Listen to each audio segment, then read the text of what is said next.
के संदर्भ में बहुत ही महत्वपूर्ण टॉपिक के बारे में आज अध्ययन करेंगे। ठीक है?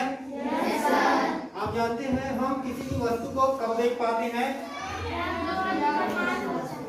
जब प्रकाश होता है तभी हम किसी भी वस्तु को देख पाते हैं, है ना? Yes sir. यानी कि प्रकाश हमको देखने में मदद करता है। तो आप जानते हैं कि प्रकाश हमारे तक ज्यादातर प्रकाश का सबसे बड़ा स्रोत क्या है हमारे लिए?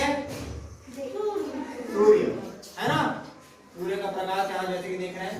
अब देखो सूर्य का प्रकाश खिड़की से यहाँ तो कमरे में नहीं आ रहा है, लेकिन कहीं ना कहीं से टकरा कर आया है, तभी तो हम एक दूसरे को देख पा रहे हैं। अब यहाँ पर हम इसके बहुत महत्वपूर्ण घटना के बारे में बात करेंगे आज, प्रकाश के परावर्तन। तो परावर्तन किसे कहते हैं? से टकराती है तो वापस मुड़ जाती है, इस घटना को कहते हैं प्रकाश का परावर्तन। जैसे कि देखो वहां पर तन्मय जो है प्रकाश को अपनी दर्पण की सहायता से वहां पर टकरा रहा है, टकरा के मुड़ के वो अंदर आ रही है ना? तो यही घटना क्या कहलाती है? परावर्तन। ठीक है? तो इस प्रकार से परावर्तन किसे कहते हैं? जब प्रकाश किसी भी सतह से टकराता है और टकराने के बाद क्या हो जाती है? मुड़ जाती है। इसी घटना को हम प्रकाश का परावर्तन या इसी को रिफ्लेक्शन कहेंगे। ठीक है? प्रकाश का रिफ्लेक्शन हो रहा है, रिफ्लेक्शन यानी कि टकरा कर वो परावर्तित हो रही है। ठीक है? होता क्या है, यहाँ पर प्रकाश के संदर्भ में महत्वपूर्ण घटना के बारे में हम चित्र के माध्यम से समझेंगे। जैसे कि हमने भी दर्पण की सहायता से प्रकाश को मोड़ा, है ना? तो प्रकाश के दो महत्वपूर्ण नियम होते हैं, इस चित्र के माध्यम से हम उनको समझेंगे। जैसे कि हमने यहाँ पर एक दर्पण है, यहाँ पर तो प्रकाश जहां से होके उस सतह पे टकराता है, तो जो प्रकाश की किरण टकराता है उसको हम कहते हैं आपतित किरण। आपतित मतलब जो आ रही है ना? जो प्रकाश आ रही है और वो किसी सतह से टकराती है, उस किरण को हम क्या बोलते हैं? आपतित किरण। और टकराने के बाद जो फिर वापस मुड़ जाती है उसको कहते हैं हम परावर्तित किरण। आपतित किरण और परावर्तित किरण को समझिए। आपतित मतलब जो किरण आके किसी भी सतह से टकरा रही है, तो उसके बाद हम क्या बोलेंगे? आपतित किरण। और उसके बाद जो किसी सतह से, दर्पण से, जो किसी भी सतह से टकरा के जो मुड़ रही है, उसे हम कहते हैं परावर्तित किरण। ठीक है? अब जिस बिंदु पर टकराता है उस बिंदु को कहते हैं आपतन बिंदु। जिस बिंदु से टकराती है और टकराने के बाद जिस बिंदु से वो मुड़ जाती है, उस बिंदु को कहते हैं आपतन बिंदु। क्या कहते हैं उसको? आपतन बिंदु। अब उसके बाद इस आपतन बिंदु पर हम एक बीचों बीच एक 90 अंश का लंब खींच देते हैं। आपने गणित में पढ़ा होगा, लंब पढ़े हैं ना? जब त्रिभुज पढ़ते हैं उसमें लंब। तो इस बिंदु पर हम जब लंब खींच देते हैं, इसको हम लोग अभिलंब बोलते हैं। क्या बोलते हैं? अभिलंब। अभिलंब खींच देते हैं तो यहाँ पर एक दो कोण बनता है। कितने कोण बनते हैं? दो कोण।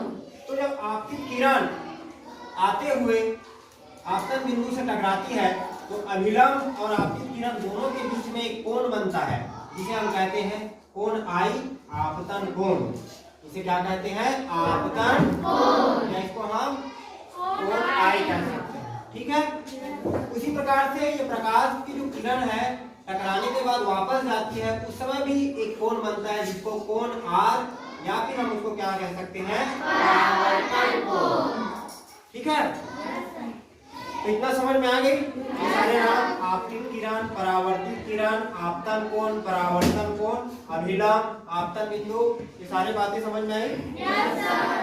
तो इसके दो महत्वपूर्ण जो नियम है वो क्या है? पहला नियम हम देखते हैं। तो जब कोई भी प्रकाश की किरण किसी भी चिकनी सतह से टकराएगा, तब की बात हो रहा है। तो किसी भी चिकनी सतह से जब टकराती है तो टकराने के बाद जो कोण बनता है आपतन कोण, और उसके बाद मुड़ने के बाद जो कोण बनता है परावर्तन कोण, वो हमेशा बराबर होता है। देखो मैंने यहाँ पे डायग्राम में इधर भी 30 लिखा है, कोण आई 30 लिखा है, और कोण आर बराबर में मैंने क्या लिखा है 30 लिखा है ना। तो कोण आई बराबर क्या होता है हमेशा कोण आर। तो प्रकाश किरण कभी भी उसका नियम है, किसी भी चमकदार या समतल सतह से जब टकराती है, टकराने के बाद परावर्तित होती है, तो कोण आई और कोण आर यानी कि आपतन कोण और परावर्तन कोण हमेशा बराबर होता है। तो इसके जो दो महत्वपूर्ण नियम है हम उस पर चर्चा कर रहे हैं। तो पहला नियम तो आपको समझ में आ गया कि आपतन कोण और परावर्तन कोण सदैव बराबर होंगे। आपतन कोण और परावर्तन कोण सदैव बराबर होंगे, बिल्कुल कम या ज्यादा नहीं होगा। अगर सतह कैसी है, समतल है, चिकनी है तब, ठीक है, उस समय की बात कर रहे हैं। तो कोण आई और कोण आर हमेशा बराबर होता है, ये पहला नियम सिंपल सा।